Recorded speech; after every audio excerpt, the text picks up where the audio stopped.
हाल के दिनों में आप एक विवाद जरूर सुन रहे होंगे जो कि बीएसएफ, राज्य सरकार और केंद्र सरकार के बीच में चल रहा है। राज्य सरकार बीएसएफ और केंद्र सरकार के ऊपर आरोप लगा रही है कि जो बीएसएफ की जो सीमा है, यानी कि सर्च, सीजर और अरेस्ट, उसकी जो सीमा है उसे बढ़ाकर 50 किलोमीटर कर दिया है और राज्य सरकार इसको लेकर के आरोप लगा रही है कि ये एक तरह से उनके अधिकार क्षेत्र में घुसने की कोशिश की जा रही है। दो सरकारें, पंजाब और पश्चिम बंगाल, ये दोनों सरकारें खास तौर पर आरोप लगा रही हैं। लेकिन आखिर ये आरोप क्यों लग रहा है और विवाद की असल वजह क्या है, ये हम आपको बताते हैं। पहला सवाल ये है कि आखिर विवाद है क्यों।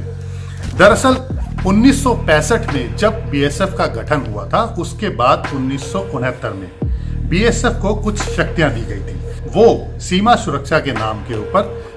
अरेस्ट कर सकती हैं, सर्च कर सकती हैं और जो उनके पास सामान है उसको सीज कर सकती हैं। जो मुख्य शक्तियां दी गई थी उसमें यह था फॉरेन एक्ट के तहत, यानी कि अगर कोई विदेशी घुसपैठ करने की कोशिश करता है सीमा पार से, उसको पकड़ा जा सके। सीमा से पार होकर के भारत के अंदर तस्करी करने की कोशिश की जाती है या ह्यूमन ट्रैफिकिंग करने की कोशिश की जा रही है, उसको रोकने का काम बीएसएफ को दिया गया था। जुलाई 2014 में जो भारत सरकार ने बीएसएफ को शक्तियां दी थी, उसमें कहा गया था कि बीएसएफ उत्तर पूर्वी के राज्य हैं जो, जिसमें असम को छोड़ करके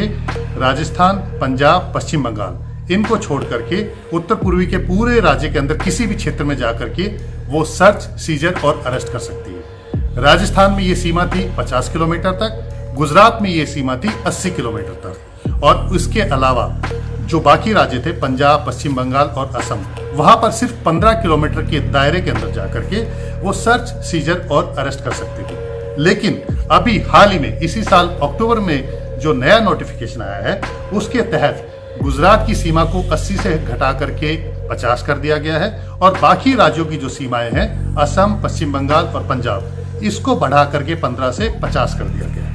अब यही विवाद है जिसमें असम सरकार, गुजरात सरकार और राजस्थान सरकार ये कुछ नहीं बोल रहे हैं, लेकिन पंजाब सरकार और पश्चिम बंगाल का कहना है कि ये एक तरह से उनके अधिकार क्षेत्र में हनन की कोशिश की जा रही है और बीएसएफ के जरिए केंद्र सरकार उनके अधिकार क्षेत्र में घुस रही है, क्योंकि पुलिस का काम होता है, राज्य पुलिस का काम होता है किसी को भी गिरफ्तार करना, सर्च करना या उसकी आगे जांच करना। आखिर विवाद इसके पीछे क्यों है और बीएसएफ का क्या कहना है। दरअसल बीएसएफ की पिछले काफी समय से इस बात को लेकर के मांग थी कि जब भी बॉर्डर के जरिए कोई तस्करी होती है या कोई घुसपैठ करने की कोशिश करता है, तो उसको जब रोकने की कोशिश करते हैं तो कई बार जब उनको चेज करना होता है या हॉट परस्यूट जिसे हम कहते हैं, तो उस दौरान वो उनकी सीमा से बाहर चले जाता है, यानी कि जो 15 किलोमीटर की जो सीमा है उससे वो बाहर चले जाते हैं, जिसके बाद बीएसएफ के लिए उनको पकड़ना मुश्किल हो जाता है। और क्योंकि बॉर्डर पर जो तस्करी हो रही होती है या घुसपैठ करने की कोशिश की जा रही होती है, उस दौरान पुलिस को उसी समय जानकारी देना कई बार संभव नहीं हो पाता और उसी समय उनको रोकना भी जिम्मेवारी है। तो इस चक्कर में उनको सीमा से बाहर जाना पड़ता है और जिसमें कई बार आपस में विवाद हो जाता है। ड्रोन के जरिए जब तस्करी की जाती है तो उसमें सीमा बढ़ जाती है, यानी कि अगर ड्रोन के जरिए पाकिस्तान से कोई पंजाब में कोई तस्करी करना चाहता है ड्रग्स की, तो हो सकता है कि वो 15 किलोमीटर से दूर जा करके उसे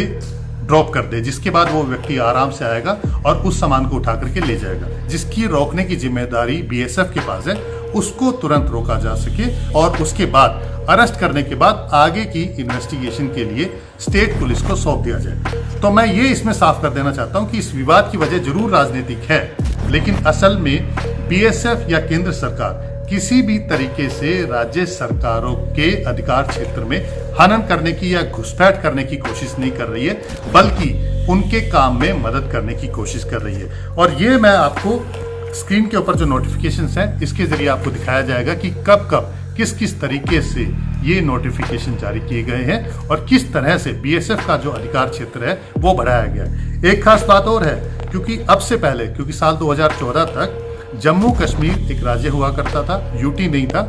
और उसमें बीएसएफ का कोई अधिकार क्षेत्र नहीं था, यानी कि 15 किलोमीटर की सीमा भी नहीं थी। लेकिन अब अक्टूबर में जो नया नोटिफिकेशन निकाला गया है, उसके तहत उत्तर पूर्वी के जो राज्य हैं, असम को छोड़ करके, वहां पर कहीं पर भी बीएसएफ सर्च, सीजर और अरेस्ट का ऑपरेशन चला सकती है। इसके अलावा जम्मू कश्मीर और लद्दाख,